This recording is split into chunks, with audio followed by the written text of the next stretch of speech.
ตาขึ้นมองฟ้าเห็นแต่ลมตีฝ่าทางอุดอ่อนก้อนเมฆแลน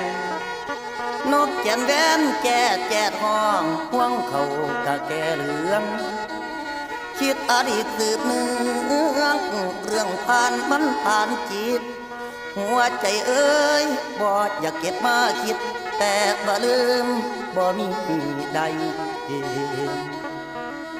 จากกันไปงานดองแล้ว